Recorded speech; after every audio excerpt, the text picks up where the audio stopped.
Does anyone here know what this is? Mr. Smith, do you know what this is? Of course, Mr. Smith kind of dumbly looked at the thing and said, "A stapler? You would think that, but that is not the case. This is a jurometer." Welcome to Cooper's Code.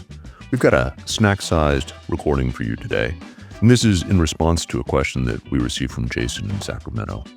Jason was listening to the episode with Larry Kern, which is a fantastic deep dive if you have not already listened to Larry and some of his stories about what it was like to litigate back in the old days and be a babysitter to Melvin Belli's son. It's a pretty good listen. So Jason's question related to a discussion about Larry Kern's use of a jurometer. You did use a tool that I hadn't seen before that I sometimes incorporate. What's that? I remember you starting your jury selection and walking over and borrowing the stapler from the court reporter. And you said to the panel, "Do you know what this is?" And the panel said, "A stapler?" And you said, "No, this is a jurometer." And you laid it on the table. Oh, you use it. And on occasion, in the right environment, Right. I have found that has been something that has helped me on cause challenges. Yes. To get people in a more amused way to acknowledge that, yes, I am a cause challenge, get me off.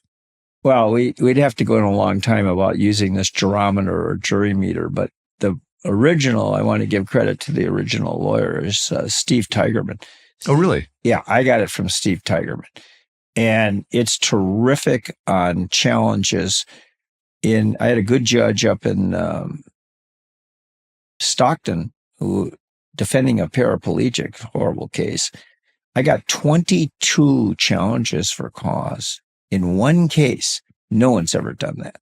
And I've had the judge referring to the juror, "Where are you on Mr. Kern's meter?"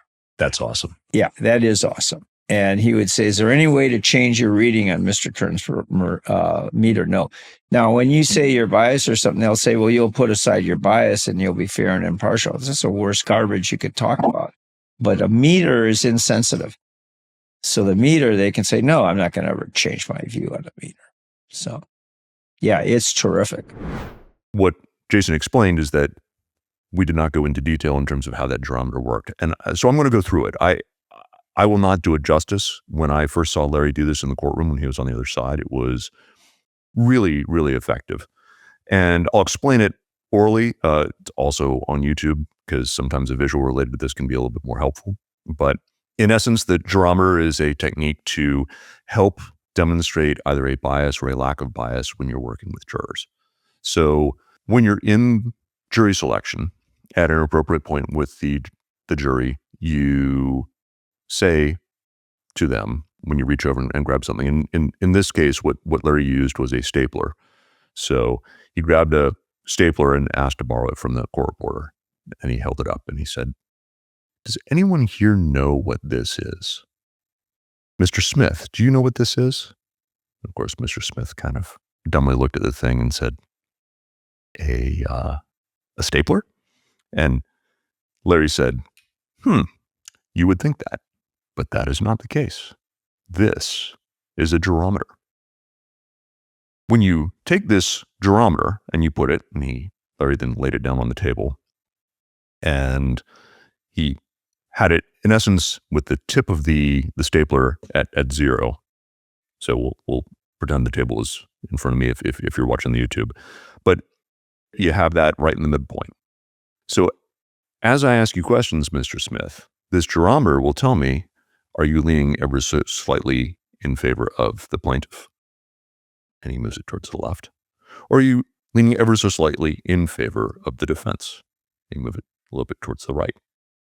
The technique with this, it requires a little bit of practice and a little bit of timing. It can come across flat if you don't rehearse it with a colleague, or if you aren't particularly good in comedic timing.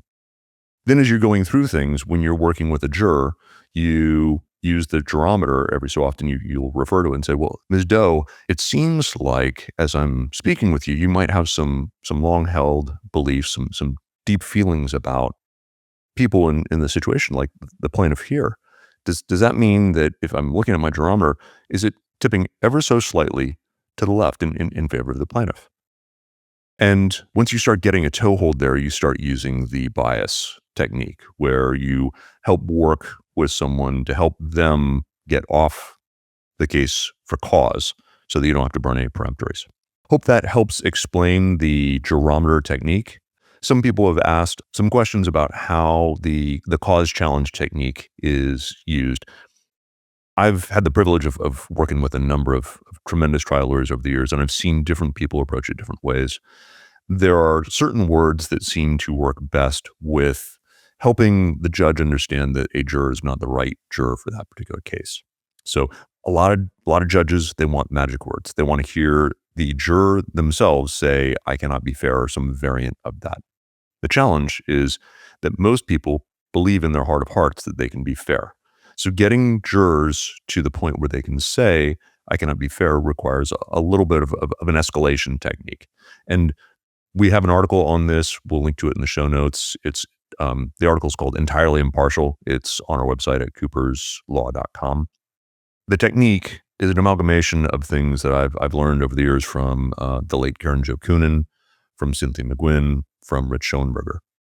And it was Karen Jo Kunin who I first heard the use of the word neutral. It is a lot easier for people to talk about neutrality than it is to talk about being fair. So when you come across someone who you think might be a juror that you want to have that cause tango with, you can say to them, it sounds, Mr. Smith, like that might be a deeply held belief, something that you've held on to for a long time. Would you agree that that might make it hard for you to be entirely neutral as it relates to my client, John here? Mr. Smith might say, "Yeah, it might be hard for me to be entirely neutral." So would it be fair to say that as far as neutrality is concerned, you lean ever so slightly, maybe just a little bit, in favor of the defense? Yeah, I'd say that's fair. So as far as that's concerned, if we kind of keep going through this piece, it would be hard for you to be entirely impartial as far as that's concerned. It sounds like you already have a little bit of partiality towards the defense. Yeah, I would agree with that. By the way, those are magic words right there. Entirely impartial is part of the standard when you're doing jury selection, the California Rules of Court. You want to be able to cite to the judge about the entirely impartial piece. That's why you're using that language. If we're having some challenges here in terms of being entirely impartial, would you say that perhaps if you're arriving here, this is a case where perhaps you might be a better juror for a different kind of case, say like a DUI case, as opposed to, this case, like you said, you've had these experiences with cyclists running through stop signs. You think they all have challenges. They all are pretty attitudinally inclined towards not stopping. That's what you've seen. Yeah, that's what I've seen. So you'd agree that perhaps being on a DUI case might be a better case than, say, a civil case over who was right, who was wrong at an intersection involving bikes, given your history with bikes. Yeah, I think that might be true. So as we go through this can be a challenge for people, but it sounds like, as we've talked about, you feeling like you are not entirely neutral, that you're not entirely impartial. Would it be something that you would agree with, that it might be difficult, even a little bit difficult, for you to be entirely fair as far as my client John is concerned? Yeah. I mean, it's hard for me to say, but it might be hard for me to be entirely fair. So, and the reason we're going through this is the judge has certain standards that have to be evaluated.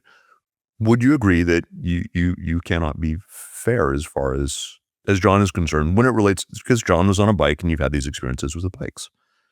Yeah, I would agree with that. So you'd agree that you cannot be fair as far as John is concerned in evaluating this case? Yeah, I would agree. And you'd agree that if you were in John's shoes, you absolutely would not want somebody with your deep held beliefs, to be on the jury. Yep. Yeah, I'd agree with that.